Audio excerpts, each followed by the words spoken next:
Now I think we're going to move on to a global company that has internalized the importance of corporate entrepreneurship. And we're here with Brian Selby. Brian, you are representing one of the largest corporations in the world. You have over 300,000 employees. Yes. Your R&D budget is over $6 billion a year. Your Yes. revenues are over $17 billion a year. Not exactly what one might call a startup. Correct. On the other hand, Eric Ries, the father, or actually the crusader of the lean startup movement, calls GE FastWorks the biggest implementation of lean startup on earth. So on one hand, you have a mega corporation. On the other hand, you have a methodology that's been developed for startups. How does GE merge these two opposing concepts into one? Well, I think, first of all, thank you very much for the opportunity to come and share our experience. And it is our experience in which hopefully you will take something from it. But really, every company has to understand itself and understand its own strategy in implementing these types of processes, beliefs, in order to be more competitive for themselves and for their customers. It's really not something we find difficult to merge, because in reality, our chairman and CEO, Jeff Immelt, he started asking himself questions about, well, what happens to this great company, 130 years old, going back and around key innovation, development of key technologies. What if something happens out there which completely displaces us from our customers, which completely makes our technology, our core activity, irrelevant to our daily lives? Well, what happens is we go out of business.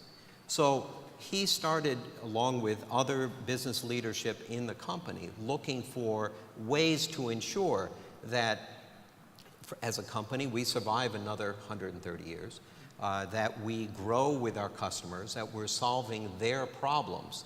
And he struck on this idea of corporate entrepreneurship, lean startup, fast works, which resonated with him and with the rest of the company culture around how we need to pivot, change, and grow in order to be successful. Well, it seems you have plenty of support at the top. Your CEO has actually written the foreword Yes. to Lean Startup.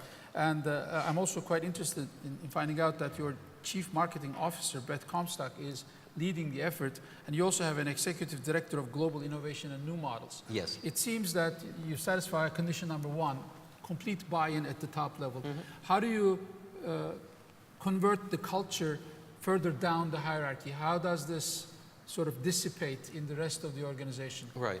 Well, I think it starts by understanding, again, we looked at ourselves first and we said, what does GE believe? How are we going to transform this company to be around in 130 years? And really, that GE beliefs, reinterpreting ourselves, what do we believe in going forward? And then finding the process, the methodologies, the different business models that can help to ensure that those enact those beliefs. So if you think about some of the core GE beliefs today, right? The customers determine our success. Well, that's, of course, everybody would say, well, if the customer doesn't pay for your product or service, you're not in business. But we take that a step further to say, we have to understand the totality of the customer. What are their real pain points? How do we solve that? We're not just coming up and selling them a widget. We're selling them an entire solution that helps to solve their problems. And how do we fit into that universe of need? So Lean Startup helps us to think of how do we put ourselves into our customers' shoes. Then how do we adopt things like stay lean and go fast? How do we inspire our internal employees and associates to really adopt that pro-customer mindset? So all of these things exist within an entrepreneurial environment. We just had to remind ourselves of our very core roots. I mean, 130 years ago, a guy named Edison invented a light bulb. It was a startup. And he invented a lot of things in answer of specific customer problems. So he was very entrepreneurial, and that's what we're going back to. This is fine, but I think it still sounds at the strategic level.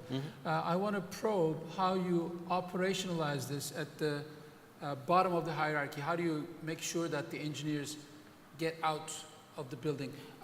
How to nurture disruptive innovation. Eric Ries says there's 3 conditions: secure resources, independent development authority, and personal stake in the outcome. Could you address how you get your engineers, how you get them the resources, how do you give them autonomy, and how do you give them a personal stake in the outcome? Sure. So within the FastWorks environment, you start out with a problem statement from the customer, right?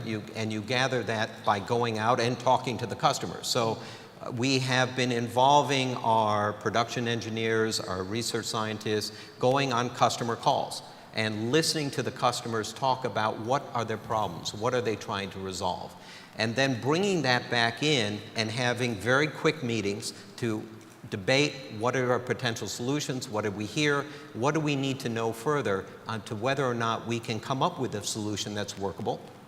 We go out, we engage across the company within a particular business, so marketing, R&D, engineering, and we develop a hypothesis that we then start to test. And we do this very quickly, in weeks, in days and weeks, rather than months and years. And we come up with what we call a minimum viable product, which Eric Ries talks about, which is the idea that you try something in answer of a customer problem. And you quickly get it out there and you test it. And you try to what we call fail fast, right? Get to know, get to fail fast. And then you bring back that information and you talk further. But at every step, there are internal reviews and people are coming in from senior management to understand, hey, how are things going? Are you getting enough resources? Did you think about this? Are we moving fast enough in order to get to an answer? So it starts with the top, absolutely. But we operationalize it by making sure people are getting out of their desk, getting in front of customers, listening to those problems, bringing them back in, putting in action teams to focus in on specific answers and then getting to answers quickly. And much more specifically, do you give your employees, for example, time off to work on developing new products? Do you give them a share or a premium on success stories? I think it's different in our company because part of our daily job is coming up with new solutions for customer problems. So it's not as though people will check out for 6 months or 9 months or a year. We do have, within GE Ventures, for example, what we call entrepreneurs that we take out of GE Ventures and we'll put into some of our startups to help them understand how GE operates, but more importantly, so we can help them and guide them in developing their product or service. We incentivize people by providing them with great opportunities, first to get out of their office and go meet customers, which for most employees tends to be a very rare opportunity. Second, we do the normal compensation reward system that every company goes through, but I don't think that we have set up anything special that would allow that extra shares and things like that, no. Well, I just want to differentiate between lean manufacturing and lean startup. I've read the example of the refrigerator, the first one that you developed after 18 failures. Yes. It's a great example of rapid manufacturing, lean manufacturing. But I also found out that you send your employees to Bionic, New York offices of Bionic, an innovation accelerator. Twice monthly fast workshops. Yes. So you're not just improving existing products, but you seem to be also trying to develop new solutions, new products. Absolutely. You seem to be encouraging your engineers.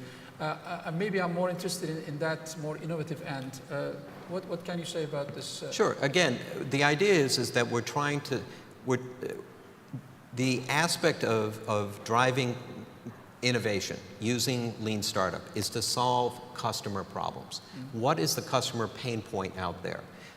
Is it something that we can resolve within our own current basket of technology and services? Is it something new that we have to go forward and develop? The only way we do that is by getting out with customers, by listening to those problems, to talking to a variety of inputs of data. That could be consultants, it could be universities, it could be technoparks, it could be any number of inputs, and trying to understand where we fit into that ecosystem, and then collaborate absolutely every single day. We do not pretend we are the only source of resolution for any type of problem. Okay, on collaboration then, one source of innovation is your own employees. Another Yes. source is fresh startups. Yes. Do you have mechanisms in which you collaborate with startups? Well, I think if you look here in Turkey, what GE Turkey has been doing over the last 18 to 24 months, it's an example of both fast works as well as developing an innovation ecosystem. So we have, or they have, we've been helping to support this, gone out and engaged the entrepreneurial community, the startup community, and helping to support and create a collaborative ecosystem that would first provide the infrastructure to help entrepreneurs be successful. Second, to help people to, when they have good ideas, to actually try to bring those ideas to fruition, to actually commercialize them, find markets, find channels, and all this sort of thing. We've done that with a bit of a twist because as part of that program, we engage our own employees by providing them as expert or mentors for specific projects. Or specific startups, which is really terrific because if you think about it, you now as an employee in this huge company, you have not only the opportunity to help solve a problem, but you have an opportunity to be a mentor because of your own experience and capability to help somebody else solve their customer's problem, which may be related to a GE thing, it may be completely different. Do you take shares in these spin-outs or partner startups? We tend to only focus on equity on right now, mostly out of the United States. We have done some equity deals in Israel and in other parts of the world, but for the most part, we tend to focus for our corporate venture capital group in the US. And you allow them to use your facilities, your labs for Yes. development? The reason I'm putting some emphasis on this is because I think this is a great example of a large corporation helping out startups. This is a culture that hasn't quite developed in Turkey yet. You have the facilities, you have the mentors, and you're assisting startups. Right. Do you also purchase perhaps from the startups? Do you act as a customer? Oh, absolutely. To the startups? I mean, one of the intentions is, and one of the things that, the reason why we do this is we are not just trying to answer a customer problem, but we're also trying to understand where the landscape is going, right? Is there a new technology, is there a new service that is going to completely displace what it is we do, right? I mean, Jeff Immelt likes to say, no, chances of somebody building a 3D jet engine that will go on an A380, probably pretty small right now. But it doesn't mean 10, 15 years from now, it doesn't happen. So we need to understand that the whole ecosystem around advanced manufacturing, because we don't want to wake up suddenly one day and some startup organization somewhere in the world has figured out how to create a viable jet engine for an A380, and we've got nothing to do with it. And so what we're looking constantly at is the future. Where are things going? How are they disruptive? Are they answering real problems? Are they moving fast? And how can we incorporate mitigating your own risks, actually. You know? Oh, absolutely, absolutely. We have to. That's how you survive.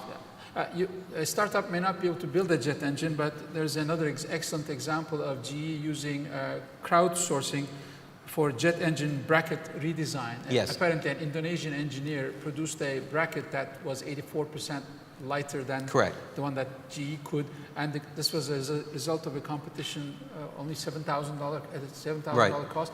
I think that's also very innovative. Do you know much about this crowdsourcing initiative? Yeah, we've been running a number of different innovation competitions all over the world, and sometimes they produce very interesting results. You mentioned Indonesia for the particular bracket. We did a big data competition about a year and a half ago that came up with a solution for controlling aircraft movements and saving aircraft fuel, and that was won by a group out of Singapore, for example, and that was a global competition. So these competitions are a way for us to reach out, and the great thing is that it's not a lot of money, and it's not a lot of time, but you can tap into this wealth of experience, interest, capability from all over the world. And the ideas, what we've learned through it is ideas are not geographically bounded, right? And they're terrific opportunities to find great ideas, great solutions everywhere in the world. Well, an established myth is that the startup culture is radically different from the corporate culture. So if you wish to engage in innovation or startup-y behavior, you need to be physically separated from the mothership, so to speak. Right. And the example they give is the development of the personal computer in Boca Raton, away from the IBM headquarters. It seems to me this myth is no longer, it is a myth, it's no longer true. You can actually cultivate a startup culture within a corporation. Yes, and I think GE has learned, again, through this process of developing entrepreneurship and lean startup mentality, is that it has to infect the entire organization DNA. Otherwise, everybody will look at it as just a little side note, a plaything. Oh, that's interesting. And it develops all kinds of jealousies. Everybody says, oh, I want to be one of the cool kids that get to play over there, and instead of being really a part of the total change of the organization. It seems to me that this also ought to help you in recruiting the best talent. People would want to work in companies that give them autonomy and yes. Avenues for growth. Do you have this experience? Yes, I think, again, to quote our chairman, is he's said, look, when you're dealing and hiring the millennial generation and those coming next after them, they've got a whole different mindset of how they approach work, how they want to engage, what's important for them.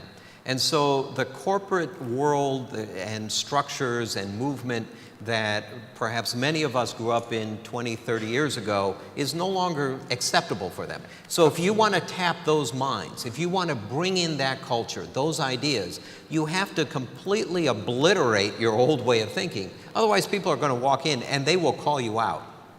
And they will call you out by leaving. I mean, they won't wait around to try to see whether or not you're going to change. And that's a good thing. And so we have definitely, through a large part of these new processes, tried to re-engage back with the younger generations of workers, employees, to bring in their ideas and their mindsets. It's an excellent point. If you don't innovate, you will die. But if you don't give your employees autonomy, you will lose the best minds. This is something I've been telling my students. Don't work for a company that doesn't give you autonomy. There are 4 dimensions to autonomy: time, task, technique, and team. Mm-hmm. To what extent are you able to give your employees these 4 dimensions? It's of course impossible to give them full autonomy on all 4 dimensions. That doesn't jive with what you're trying to do. But which is more important for the employees, and which ones can you give up on the most easily? Right. I think in answer for that, very quickly, GE started out on a journey we called simplification. Simplification of removing layers and layers of risk management, managers who manage managers, right? Processes that are there merely to control activity. And by doing that, we've been able to achieve those 4 T's. I mean, because when you start to eliminate out these barriers, and barriers can be people, they can be processes, suddenly all of that activity that has been pressed down can now start to move forward and do things, so that the people who are sitting higher up in the management structure, they don't have the time to basically look over everybody's activity. They have to push down the decision making to the lowest level. I tell my team all the time, you know, you guys are out with a customer, you're out in the field, you're going to make the decision. I can help you think through different issues, but ultimately you're going to have to make the decision, because I'm not there. You're there with that customer, you're there trying to understand what's the best thing forward. I can help think it through, but you've got to own it.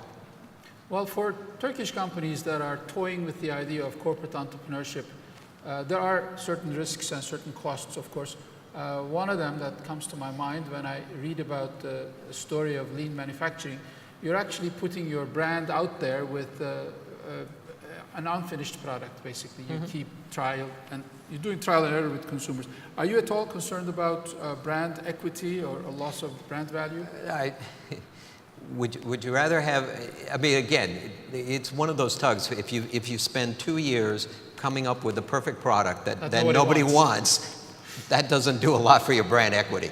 I think this brand equity risk is probably overstated by a lot of people who prefer to protect the status quo rather than actually trying to go do something. Because let's face it, huge companies, ourselves, if you think about the FIBA Group, I mean, we're huge.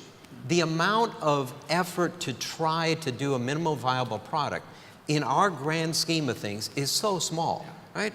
If it dies tomorrow somewhere out there, nobody will notice and nobody will care. I mean, the difference between ourselves and entrepreneurs is entrepreneurs wake up every day and they've got to worry how they're going to eat, right? They care about cash flow, they care about coming up with their customer delivery times, all that sort of thing. Big companies like ourselves, like the companies in this room, we've got the luxury of, we can try this stuff out. If it doesn't work, it's okay. Try something else. You do it with your own brand, right? Yes, absolutely. You don't use fake brands. No.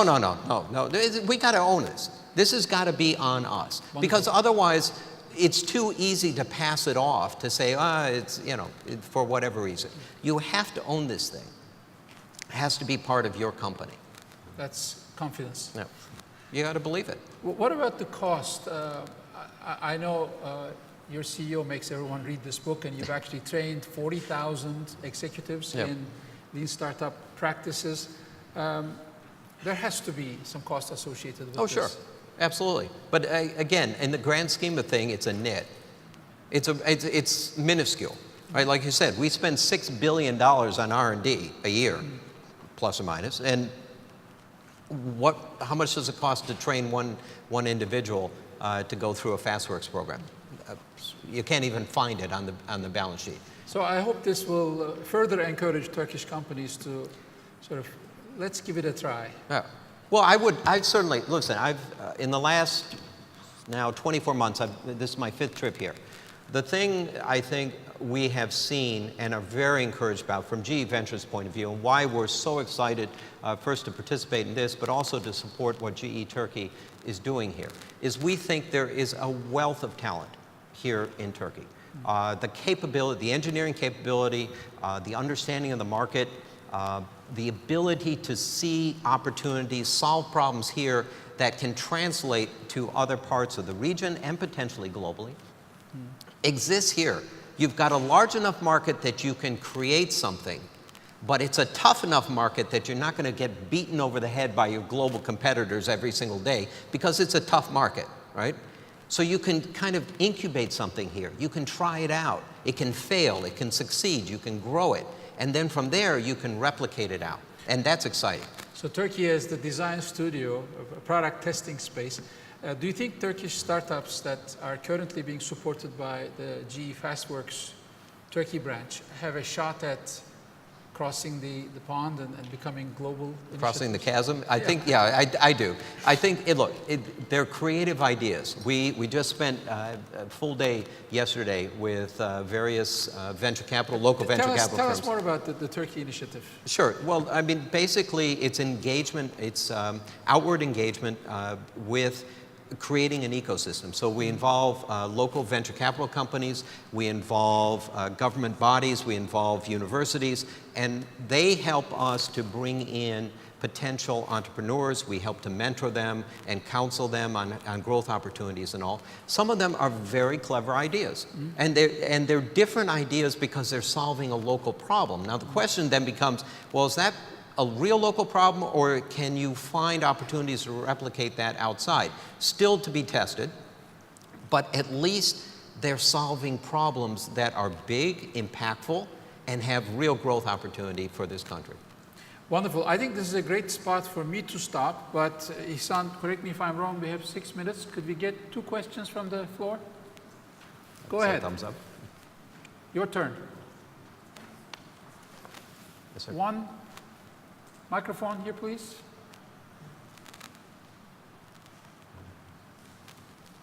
And is there a number 2? Going once, going twice. Okay, you have the only question, sir. Thank you, Brian and Erhan, for this wonderful talk. The question is, due to your global overseeing role, what kind of differences do you see in the Turkish entrepreneurship and ecosystem as ideas are coming through and you're trying to encourage more entrepreneurs to come forward?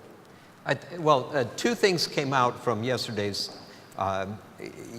reviews of approximately 12 startups. One, these entrepreneurs know how to live very lean. I mean, normally you go into these kind of investor conferences and the pitch from, I'm sure you guys know, the pitch from the startups is, I need X amount of money to grow here, here, and here. Almost to a last company, they all talked about, I need contacts, I need R&D support, I need channel output.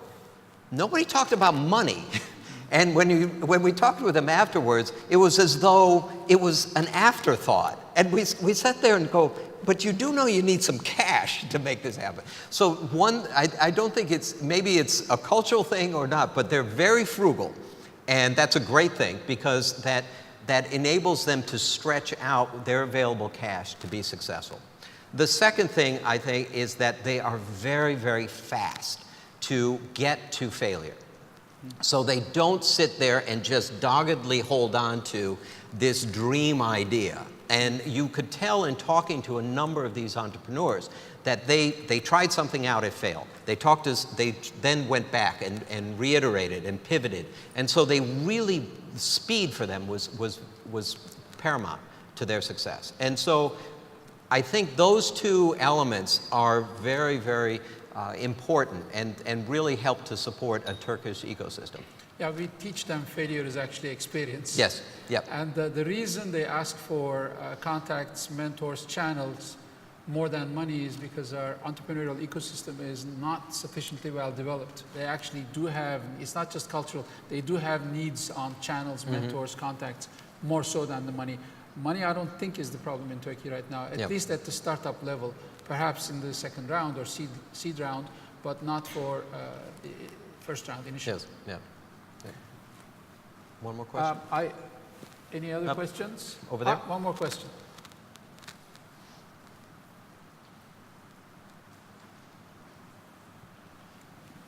Hello, wonderful chat. I know that GE is one of the most active companies in the Kaggle.